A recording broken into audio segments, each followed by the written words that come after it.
Podcaster's Guide to the Conspiracy, brought to you today by Josh Edison and Dr. M. Denton.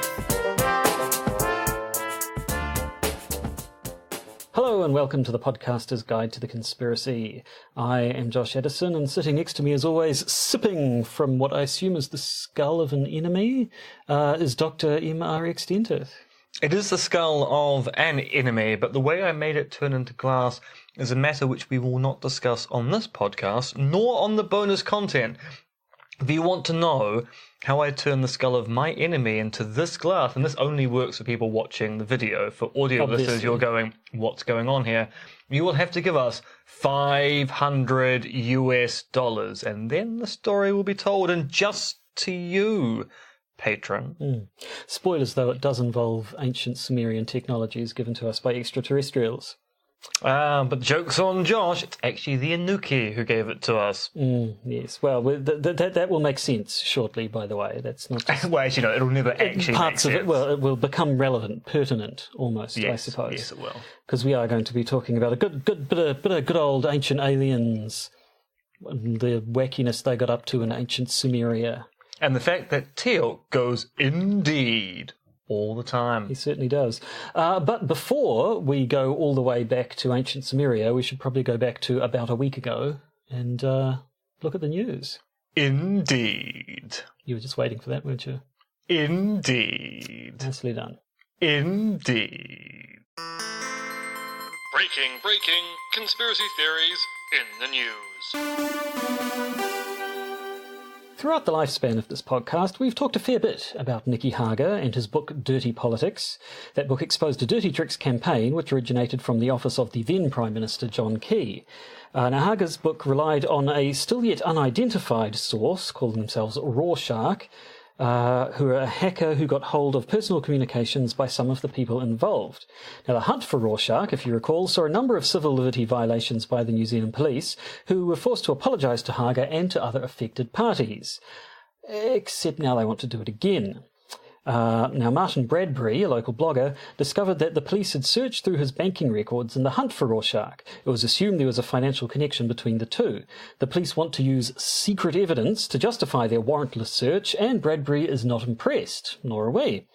The thing is, though, the use of secret evidence by police and other organisations in the courts seems to have become, if not commonplace, then part of the system. Human Rights Watch, for example, has noted that in the US, secret evidence is a long-standing problem in federal and state criminal cases, so Aotearoa New Zealand's justice system is kind of simply keeping up with the Joneses. But secret evidence begets conspiracy theories, because if justice is not seen to be open, then, well, people begin to question why that is. Problematic. Talking about things which are problematic, every so often we are contractually obliged to mention one Alex Jones. Last week, Jones made the news because of his 3-hour deposition, related to a case brought against him by the parents of the Sandy Hook massacre. That's the way I've said it. The parents of the Sandy Hook massacre. Of the victims of the Sandy Hook massacre. Yes. Obviously, that was implied. Obviously, but yes. I just said parents of the Sandy Hook massacre. Anyway, so this disposition seemed to suggest Jones admitted to being psychotic, as he stated. Now, best Alex Jones impression. I would not do that to my vocal cords. I can't, and you won't make Best me. mockery of Alex Jones impression. And I, myself, have almost had like a form of psychosis back in the past, where I basically thought everything was staged, even though I've now learned a lot of times things aren't staged. So I think, as a pundit, someone giving an opinion, that, my opinions have been wrong, but they were never wrong consciously, to hurt people. Josh is just blowing out your earbuds because he has peaked like nothing.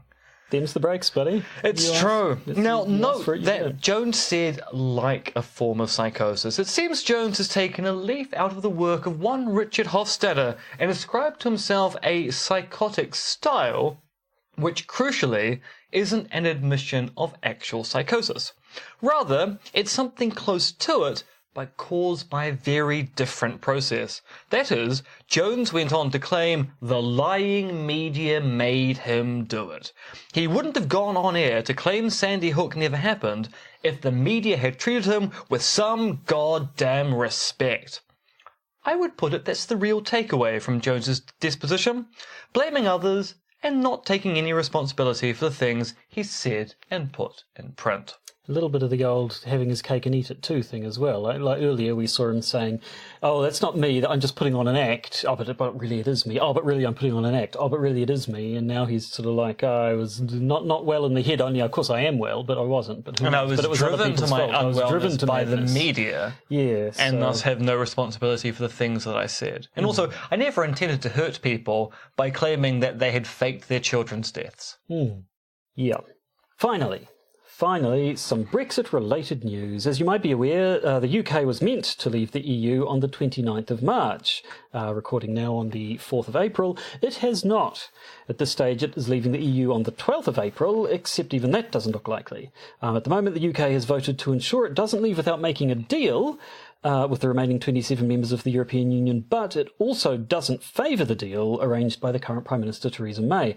Basically, the UK is a broken democracy, and maybe it's time for an intervention. Especially since it now looks like pro-leave activists are trying to blow up railway lines. British Transport Police found explosive devices near Yaxley in Cambridgeshire back on the 21st of March, and Netherfield in Nottinghamshire on the 27th.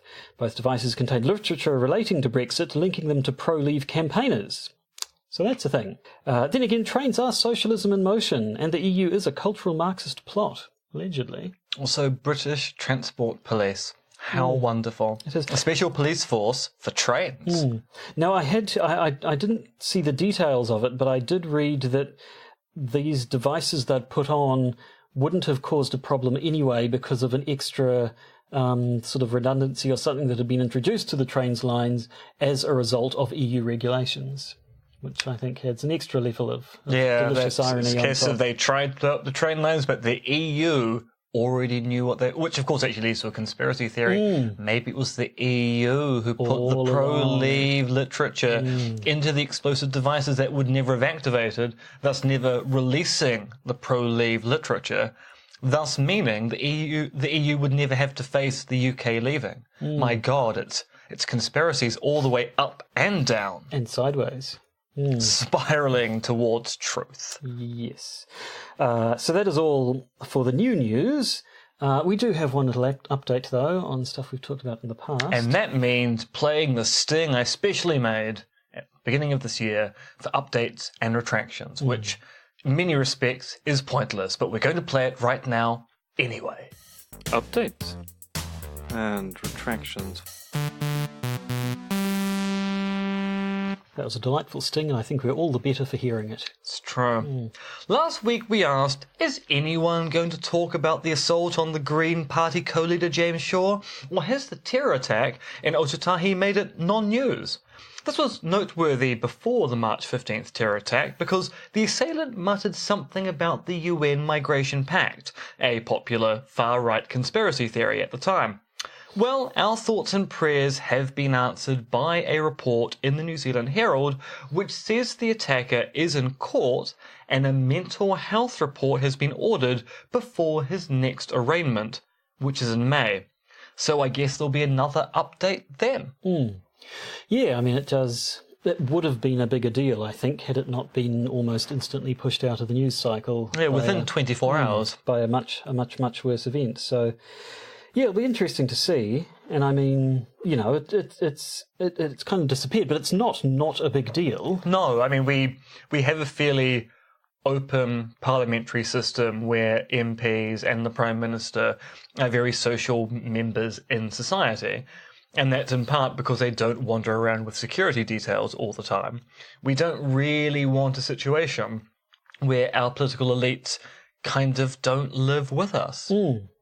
Yes, and if it turns out that this particular one was indeed motivated by sort of an alt-right talking point conspiracy theory, then someone's got some splaining to do. Indeedy. Talking about splaining, shall we jaunt over to Baghdad and explain what a Stargate is to our audience? I think we should. Lock that chevron.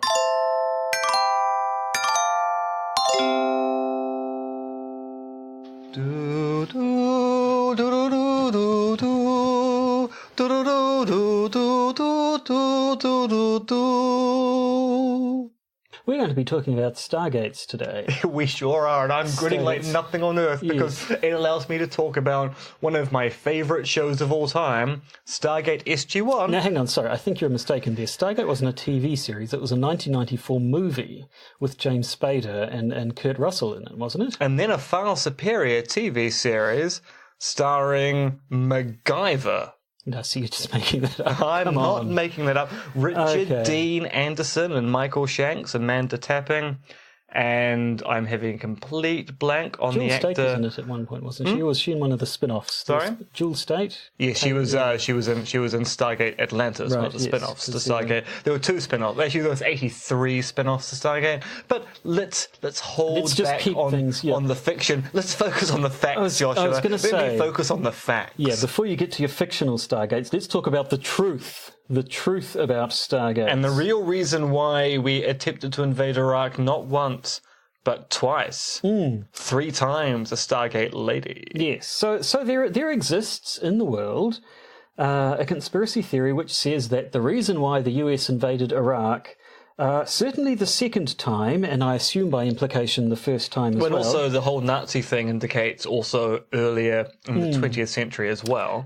Is that somewhere underneath Iraq is an ancient Stargate gifted to Earth by extraterrestrials thousands of years ago. And the government knows about this and wants control of its Stargatey technologies. Now, the 2003 invasion was important because Saddam Hussein was literally keeping the Stargate in a basement in one of his palaces. So we had to invade, I say we, the West, had to invade to get access to that basement so that we could have the Stargate rather than Saddam Hussein. So the whole thing it's kind of an expansion on the sort of ancient aliens, which I know we've talked about UFOs before. Have we actually done ancient... We haven't really touched on Eric von Däniken. I mean, we probably should do a deep dive into von Däniken as a theorist, because, of course, as we were discussing before the show, Eric von Däniken, author of Chariot of the Gods, and we have to go up at the end because it does have a question mark. Yeah, it is Chariot of the Gods question mark. Is a kind of famous figure in the ancient astronaut literature, although arguably he actually stole the thesis from earlier writers like Robert Scheroux and the writers behind Morning of the Magicians. But he kind of solidified this notion that our ancient gods are in fact ancient astronauts, and they left behind their codified wisdom in religion, their material culture in temples and our recreation of those temples, and of course the hypothesis that it was an earlier civilization or set of civilizational complexes which were actually quite high technology because of the presence of alien technology. And then it gets into racism with arguments that the Egyptians kind of built the pyramids because they were primitive people, and only Europeans know how to build triangles. But that's another matter entirely. Yes. So, I mean, when it comes to evidence, the people who believe in these conspiracy theories will say there is a large amount of it. Maybe you should be the judge. So, a lot of what we're talking about today comes from an article, An Exopolitical Perspective on the Preemptive War Against Iraq, by Dr. Michael E. Suller, written in 2003, just before, when it was obvious, and I believe an invasion was on the cards, but hadn't actually happened yet. Now, this article appears at exopolitics.org. Josh, what is exopolitics? People who aren't aware. I'm glad you asked. Exopolitics is basically political theory based on the assumption that extraterrestrials exist and we have their technology and governments know about it and are covering it up. So from that viewpoint, it becomes clear that the invasion of Iraq is for extraterrestrial purposes, and therefore there are a whole bunch of political considerations around that, but most of which boil down to the government should fess up what it knows about extraterrestrials, which seems to be the usual thrust of most things written in this area. Yeah, and I mean, exopolitics is slightly more than just the ufological movement, which claims that lights in the skies are in fact evidence of flying saucers, because the exopolitics people tend to make the claim that not only are there aliens out there who are visiting the Earth, but they have a sustained presence on the Earth now, and some people believe they've had a sustained presence on the Earth going back thousands of years. So the conspiracy can either be at some point in the 20th century, aliens came and are now involved in our government, or the entire history of humanity is infused with extraterrestrial infiltration. So as Dr. Teal'c puts it, exopolitics is based on the premise of an extraterrestrial presence that is subject to non-disclosure by clandestine government organisations. So there your cover-up conspiracy theories come in full force. But that word disclosure, I know when we've talked about UFO conspiracy theories in the past, the word disclosure has been fairly prominent, because that's what they always want. They want to force disclosure, and the governments are all about non-disclosure. Yes, so it is assuming there is something to disclose. So it's a not super lengthy paper, but it's lengthier than you would think possibly the subject matter warrants. So just sort of distilling, he first of all says, what is the evidence that there is extraterrestrial technology in Iraq, and then sort of dives pretty much straight into the ancient alien stuff. So the works referred to are mostly one by this person called Zechariah Sitcher, and then sort of brings in your Eric von Daniken's and so on later. But when it comes down to... first of all, it says we know about extraterrestrial presence sort of in the present day because of all the large number of whistleblowers who supposedly have come forward from the military and government to say what they know about extraterrestrial stuff. And there's this Project Disclosure on the internet where supposedly these people will get together and say what they know. But from then on, going back to the historical stuff, it seems to be pretty much your typical Ancient Aliens affair. You've got people say, looking at all these sort of drawings and documentary evidence that we have, these bits kind of look like a spaceship. And look, here's this picture from ancient Sumeria where people are sort of standing around kind of a disc, and there's sort of symbols that are to do with maybe stars or the moons or something. Maybe that's like a Stargate portal thing. Or maybe it's just a circle. I mean, so I remember reading Eric von Daniken when I was much younger, and Chariots of the Gods, with the question mark at the end, is actually quite a fascinating book, because in the first book, von Daniken basically is going, this is a hypothesis we should explore. It's really only from Gold of the Gods onwards he goes, no one's been able to disprove my alien thesis, it must be true. Archaeologists and anthropologists are hiding the truth from us all.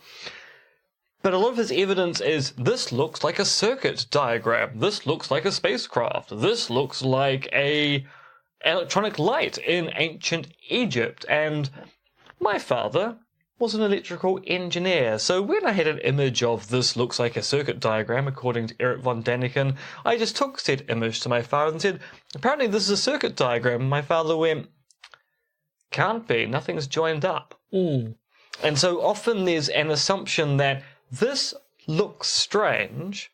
The closest analogy I can draw between this strange thing and something I have experience of is this thing over here.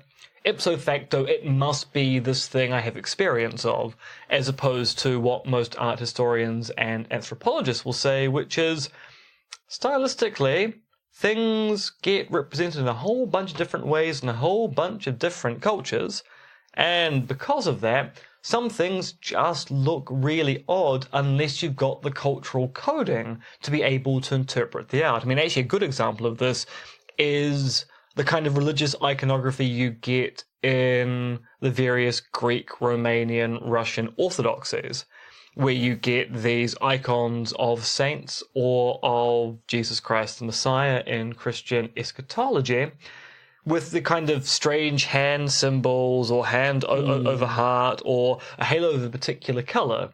Now, if you've got the right training in orthodoxy, you know how to read the individual parts to know exactly what those symbols mean. But if you don't have the right training in orthodox iconography, you look at it going, why does St. Paul have 3 fingers up and St. Peter only 2? And golden halo for that one and silver. I have no idea what's going on there. Sometimes you need some background information to interpret these. And of course, if you come with background information, there was high technology in the past, then you interpret those images in the same way. Yeah, so when you get right down to it, the whole thing seems to be based on a fairly loose assumption, which is then taken as fact for everything that comes after it. So there's this thing looks a bit like a spaceship or a Stargate. So what if it really is? And then builds an entire sort of ancient alien paradigm thing from it. And then you get in the sort of documents we have from them, they talk about these godlike figures. But what if they were really aliens from another world? And it sort of starts at the what if, but then from that point onwards, it's taken as truth. And again, the entire ancient alien extraterrestrial stuff. What if God was one of us? Just a slob like one of us? Just a stranger on a bus? That would be weird. Trying to make his way home. E.T.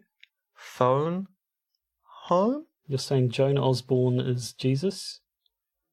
Yes. Right, okay. Yes. Glad we sorted that out. So in particular, in Sumerian myth, you have these beings known as the Anunnaki, and they're these sort of, godlike figures in the myth. And so that's sort of, even in this paper I was reading, it's basically, so this guy thought, what if these people were gods, and then started rereading the text on the assumption that what if these gods were actually extraterrestrials, started and not rereading... strangers on a bus. Not strangers on a bus at all. Didn't have buses in ancient Sumeria, or did they? We don't know, but we'll find out.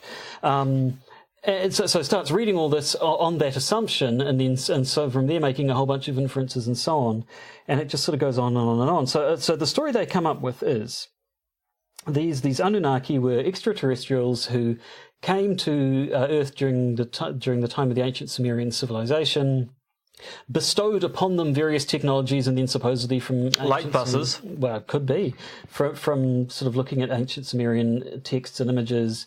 There are things that then you say, oh, that looks like a spaceship. That looks like anatomical details of the human body that they couldn't have known. This looks like star systems that they couldn't have known about, and all that sort of stuff, and so on. Now, supposedly the Anunnaki left following a series of cataclysms between 1800 and 1700 BC. I assume that is how you could write off the fact that this technology still no longer exists today. Although it doesn't explain if the Sumerian had access to technology that would let them travel across the galaxy through Stargates and stuff. What did they do with that? Now, see, I suppose you could say there's a whole bunch of Sumerian ancestors out of the greatest galaxy. American superhero. They lost the manual. They lost the manual. And we're only smart enough now, we white people, to be able to work out how to use the Stargate.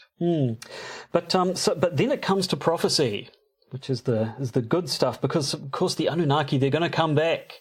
They're going to come back, and soon, or possibly 6 years ago, but 7 years ago now. We'll get to that. So there's texts, these texts which are interpreted to mean that the Anunnaki are going to come back. Some people say maybe it's not so much they're coming back, but their home planet, Nibiru, is going to be coming back around in its orbit, and maybe that's what it's referring to.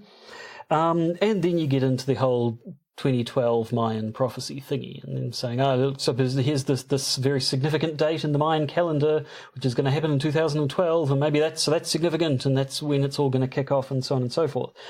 And so marry that with the whole extraterrestrial disclosure, non-disclosure governmental stuff, and you end up with the US invaded Iraq to get at its extraterrestrial technology, specifically Stargates, which would have been under the ancient Sumerian cities that are around where modern-day Iraq is, and they need to get these extraterrestrial technologies so that when the aliens come back in 2012, they'll be ready for them to either try and attack us or possibly grant us more technologies that we'll want to know how to use. Possibly one interpretation of the prophecy is that not that the aliens are going to come back, but that our consciousness will undergo a great evolution and will evolve into ethereal beings or something. How very Tauhad Deshadan. I was going to say, yes. So you've just described the plot of Independence Day 2. I have a little... Have I?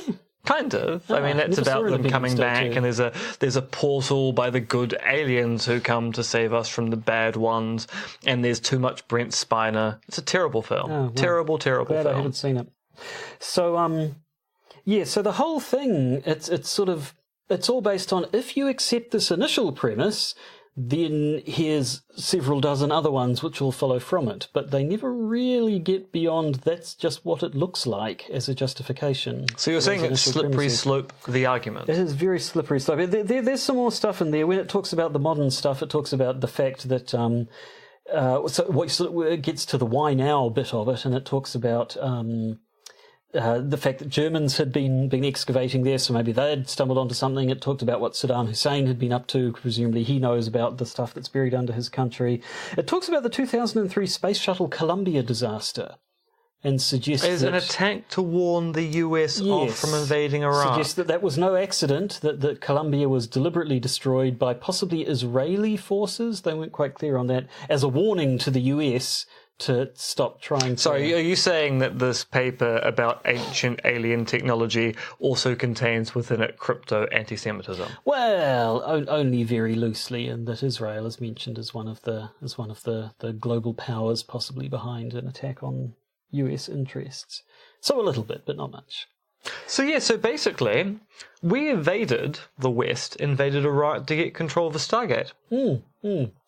Stargates, eh? I hear there was a television series about them.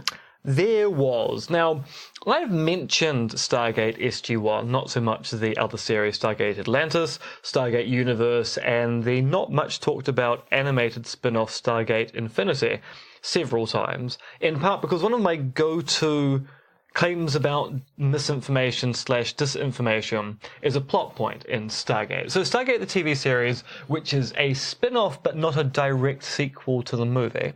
So there are events in the TV series which directly contradict the film, including the spelling of characters' names.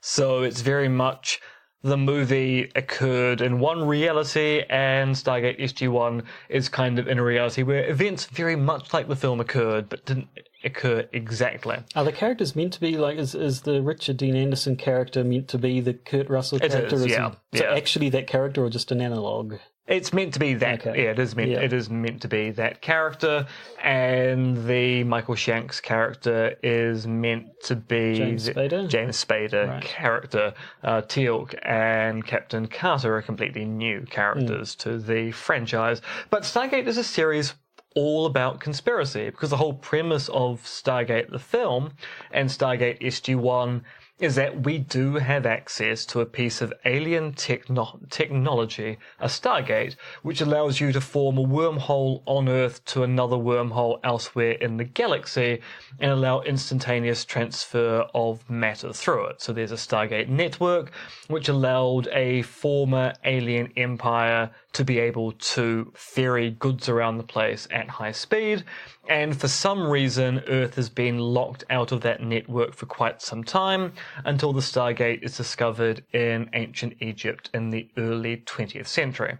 So not only do you have a conspiracy by world governments to hide the existence of the Stargate network, you also have conspiracies within conspiracies of organizations that know of the Stargate program but don't have quite the peaceful view of it that the US Air Force has, which is a really weird sentence to put forward. Those peaceniks in the US Air Force, damn hippies. But then there are other rogue elements in the American government that actually want to weaponize the Stargate program of some particular kind.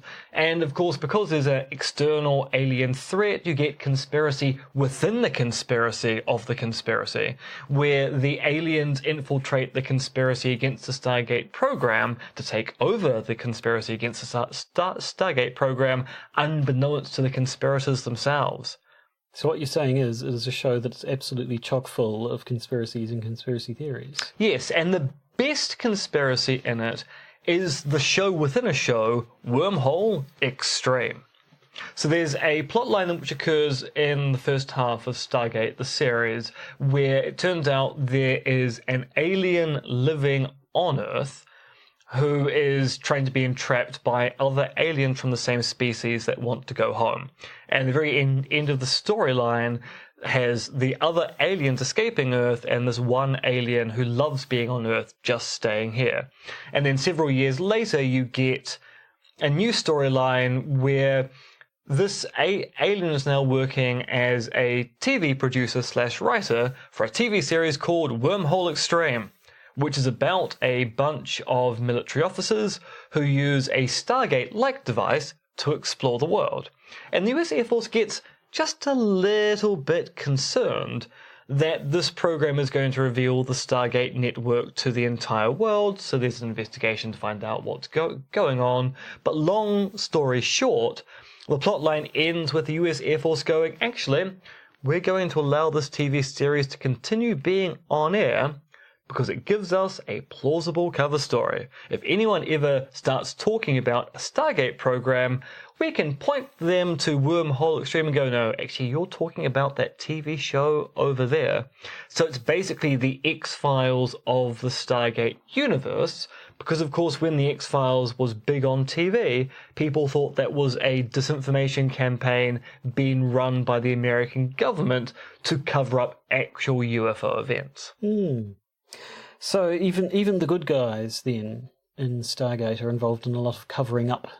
Yes, and there's actually quite a lot of angst in Stargate SG-1 as to whether it's appropriate to keep the Stargate network from the general public. So there are several plot lines where the network is almost revealed to the public, and then there's angst as to whether it would have been a bad thing or not, balanced with but then they're going to find out we've been lying to them for quite some time. And so there's a whole bunch of discussion about necessary secrecy and whether it's appropriate to keep secrets from the public. Well, so basically it should become apparent at this point that the reason why we chose to talk about conspiracy theories around ancient Stargates under Iraq and government cover-ups was basically so that Em could talk about a favourite show. Indeed. At length. Which is what Teal'c says all the time. Which is what we've just done. So anything else before we wrap things up? What else you got for us? Well, I mean, so as I say, it's actually most science fiction to a large extent involves conspiracy as a kind of major plot point, because almost all science fiction has you think you know what's going on, but actually it turns out to be aliens, apart from in the few cases where you think you know what's going on, it's aliens, and it turns out to be human beings instead. So, I mean, there's a resurrection of the Cold War because America and Russia have competing Stargate programs, so they're kind of engaged in a alien technology Cold War to control what's going on there. But no, it's probably a very dated show now. It's been off the air for almost a decade. And it's probably one of those ones where they have access to alien technology, but all our smartphones are better than whatever computers they were using back then. Yes, and actually, I mean, as people point out, you look at the Law and Order franchise, looking at the use of computers in the show shows you how far the show has gone from its early days, where occasionally they'll go to a terminal to type things in to get a hit, to spending their entire time enlarging and enhancing photos on screen. And Stargate has the same issue. Starts off with CRTs, ends up with LCDs. Yes, that was always the thing. Any science fiction film from the 90s. Demolition Man's a great one.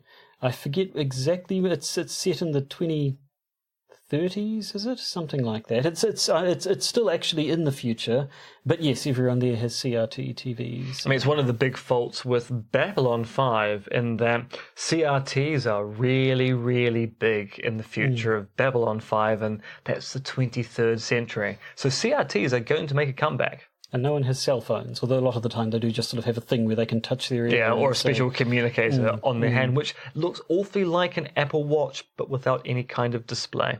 Yes. So, conspiracy theories aside then, just as an artefact of pop culture, should people go out and watch Stargate SG-1, or is it just a bit too behind the times now?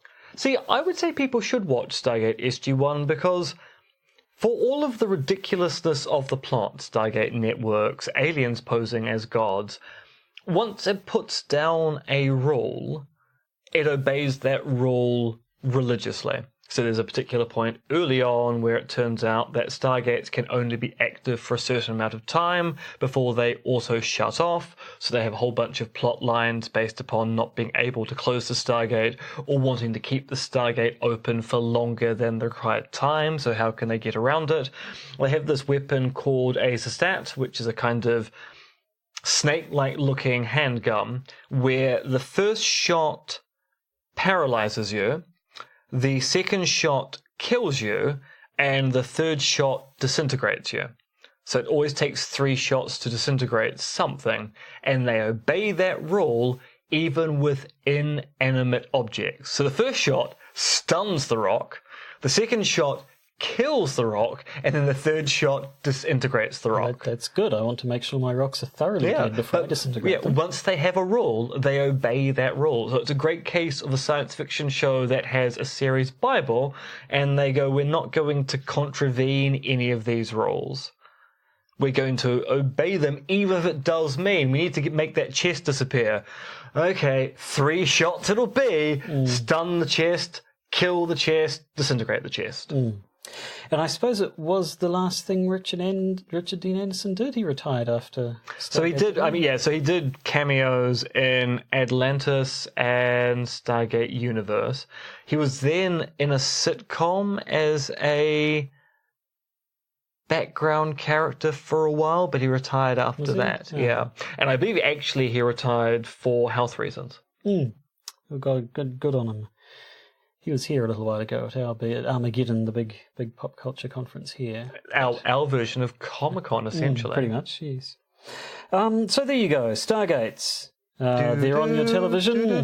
They're underneath the rock, as far as you know. And they also had a theme song, which I assume is what you're doing, right? It should be said, I watched every now and then. I might have seen an episode of Stargate SG-1, but I never really watched it at all. Were you a fan of the film? Not a massive fan. I enjoyed it at the time. I don't know if I've ever actually seen it since 1994 when I went and saw it in the theatre. That was the first film I ever watched twice on the big screen. Really? Yeah, I enjoyed it so much, I went back the next day. The first film I ever saw twice on the big screen was Hot Shots Part 2. That's a good choice. It was funny. It is a good choice. Thanks, Topper. You taught me to kill again. The most I've ever seen a film in the theatres is 4 times, which was The Matrix. Which, if you want to talk conspiracies... Red pill or blue pill? Well, exactly, yes. Unfortunate, exactly the direction where pop culture took that specific reference, but anyway. And with that bit of sighing, should we announce what we're going to Maybe we bonus episode listeners get to hear? So we're going to be talking shortly about manifestos. Other manifestos which have been banned by the nation-state of Aotearoa, New Zealand. So a lot of follow-up to the mosque shootings of a couple of weeks ago.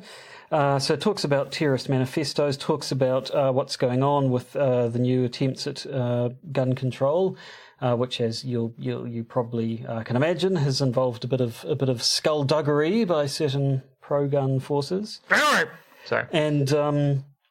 And then more talk about manifestos where it turns out that one of them might have been booby-trapped in some sort of electronic If it turns out you have a copy of the terrorist manifesto, you may want to check to see whether it hasn't got a Trojan in it which rewrites your master boot record. Because there are copies out there now which, if you open them, it's going to rewrite your master boot record, which means you're not going to be able to boot your machine up. Yes, so that's the public service announcement. For more details, stick around when we do our thing for our patron lovely patrons. Who we say at the end of every bonus episode, we tell our patrons how much we like them better than all of the rest of you. And frankly, I don't see why we should hide that. Yeah. They are better than the rest of you. They're better looking, they smell better. They give us money. That's good. It's a kind of Finn fin sub thing, really.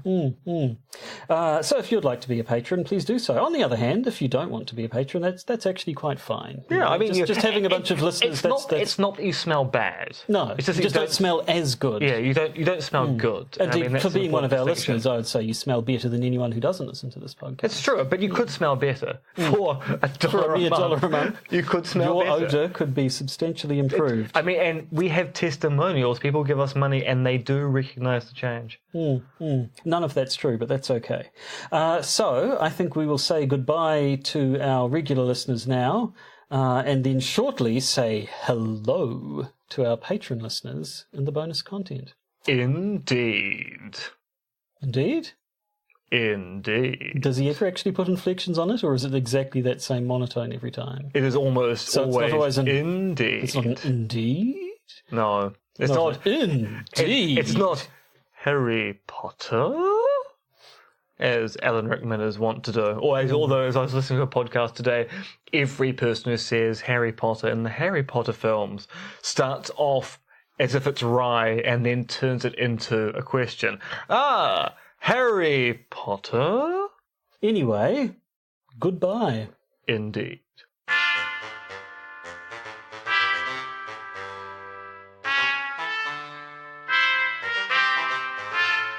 You've been listening to the Podcaster's Guide to the Conspiracy, starring Josh Addison and Dr. MRX Denton, which is written, researched, recorded, and produced by Josh and M. You can support the podcast by becoming a patron via its Podbean or Patreon campaigns. And if you need to get in contact with either Josh or M, you can email them at podcastconspiracy@gmail.com or check their Twitter accounts, Monkey Fluids and Conspiracism.